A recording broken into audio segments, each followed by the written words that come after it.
The onslaught of the Sith Empire was an event unlike any other in the history of the Republic. The Sith materialized from nowhere and launched an offensive of colossal proportions.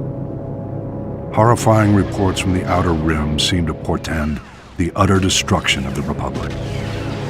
The rapid onset of galaxy-wide terror and panic was part of the Sith Emperor's meticulous calculations. His plan was flawless. Sith battlecruisers first appeared on the fringes of the Tingle Arm. Unaware of the ship's origins, we dispatched a diplomatic convoy with a small starfighter escort. The Emperor wanted us to witness the full might of his forces before he attacked. The diplomats had just enough time to transmit images back. Then they were annihilated. Immediately thereafter, the Sith began a full assault on the Republic allies in the Aparo sector, which fell before the Republic fleet even arrived. Then our allies turned on us. The Sith had secretly established puppet governments on Belkanon, Serpenal, and Ruria. The Republic fleet suddenly found itself in enemy territory, fighting desperately on all sides. The Republic rallied every available ship to support the fleet, leaving only a handful of Jedi security ships to patrol Korriban. Regrettably, Korriban fell back into the enemy's hands without the Jedi Council even knowing about it. Overwhelmed and desperate, the Republic fleet scattered, fleeing from the Tingle Arm to avoid complete annihilation. Elsewhere in the Outer Rim, the Sith staged more targeted strikes, destroying our shipyards in the Sluy sector, blockading the Rimma trade route, and seizing control of the rich resources of the Minos cluster. Confused and in complete disarray, Republic forces were unable to respond. Republic leaders and members of the Jedi Council arranged an emergency meeting in the Senate to prioritize the galaxy's defense. But the session quickly became mired in politics. Irate senators stormed out in protest over decisions which left their representative sectors exposed to attack. Many of the Republic's diplomatic allies refused military support for the greater cause. It was every system for itself. This was perhaps the greatest genius of the Emperor's plot.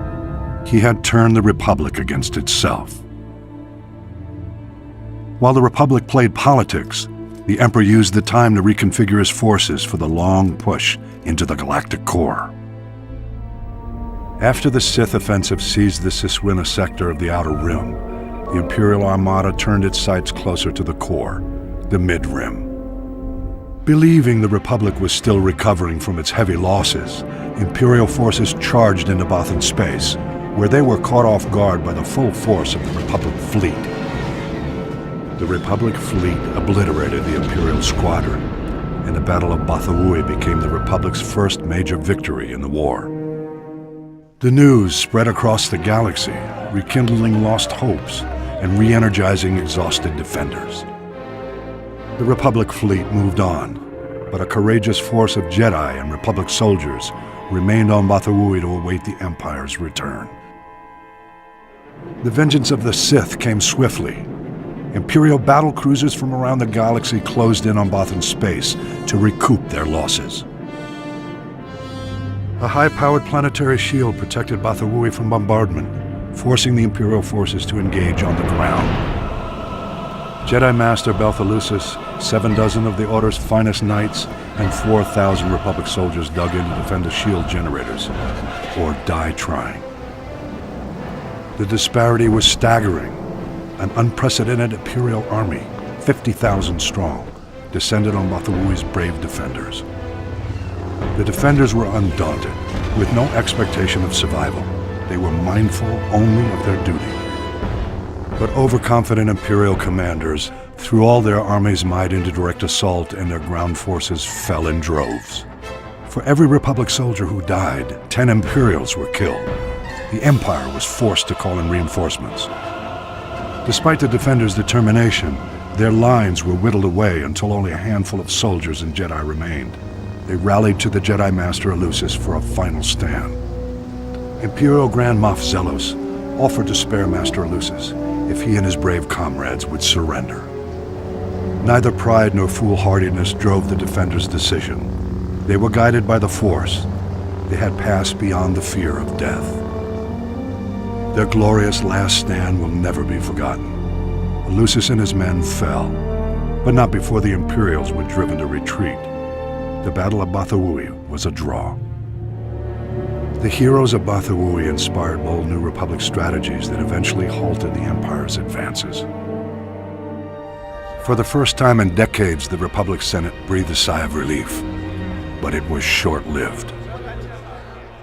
In the arenas of Geonosis, a young gladiator had risen to prominence, calling himself the New Mandalore, a title unclaimed for centuries, a title reserved for the greatest warrior in the galaxy, a warrior worthy to lead the Mandalorians.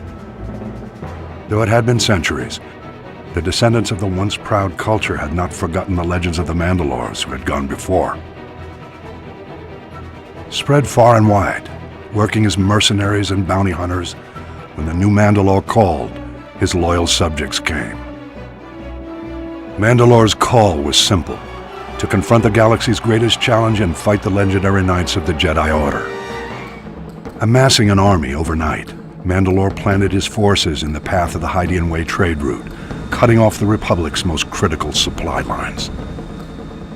We were initially hesitant to pull back from the battle with the Sith in the Outer Rim, but after several pleas from the Senate, the supply crisis could not be ignored. The Jedi Order answered the new Mandalore's challenge. We attacked the blockade. Our order was defeated quite profoundly. This was the second step in the Sith Emperor's master plan. The blockade choked the primary trade route for providing Republic military support to the Outer Rim, and the main hyperlane for bringing raw goods from the colonies to the core worlds. Long-standing holdouts in the Outer Rim began folding to the Empire, and critical supplies vanished from the core worlds almost overnight. As starvation swept through the lower levels of Coruscant, riots broke out planet-wide. Talk in the Senate veered sharply toward complete surrender to the Sith Empire. It was at this critical hour that a Mirialan smuggler named Hylo Visz recognized an extraordinary business opportunity for her and her partners. With the Republic willing to pay any price for raw goods, Hylo's plan was simple: break the Mandalorian blockade. Loading massive freighters with all the goods the Outer Rim had to offer, Hylo and her fellow smugglers hauled their loads to within a parsec of the blockade and stopped still. Distracted by suspicious freighters, the Mandalorians never knew what hit them. A motley fleet of small starships dropped out of hyperspace and opened fire. A massive space battle ensued. The smugglers' light freighters ran rings around the Mandalorian cruisers. But even so, Hylo Visz and her band were outmatched.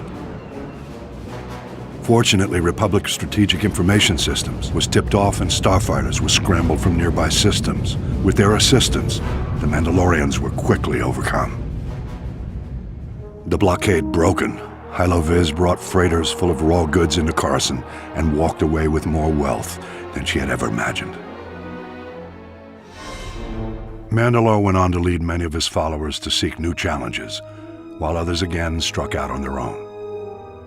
Though he now controlled half the galaxy, the Sith Emperor grew impatient. He had expected his triumph to come quickly. The Lords of the Emperor's Dark Council surprised the Republic Senate with an offer of peace, a reprieve the Republic could not afford to ignore. Matters had become complicated for the Republic war effort since the critical trade route between the Outer Rim and the core worlds was recovering from the Mandalorian blockade. The Jedi Council urged caution as the Senate considered the Sith offer, but even they had to agree. The war was unwinnable. Peace was the only hope. Republic and Imperial diplomats convened on the planet of Alderaan to discuss a galaxy-wide ceasefire, but the Sith still had one play to make. The Imperial fleet launched a surprise assault on the Republic capital of Coruscant, bombarding the planet from orbit and storming the city world's bottomless towers. With Coruscant's defenses incapacitated, the Imperials annihilated the Jedi Temple, captured the Senate Tower, and held the entire planet hostage. Back on Alderaan, Republic diplomats had no choice. Despite unfavorable terms, the Treaty of Coruscant was signed. Jedi and Republic troops began withdrawing from battlefields around the galaxy, leaving star systems to fend for themselves and to be quickly swallowed up by the Sith Empire. The Jedi returned to Coruscant to find their temple in ruins and irate senators blaming the Jedi for all the Republic's troubles. Those still committed to defending the Republic, the Jedi relocated to their ancient homeworld of Tython to rest, meditate, and seek guidance from the Force.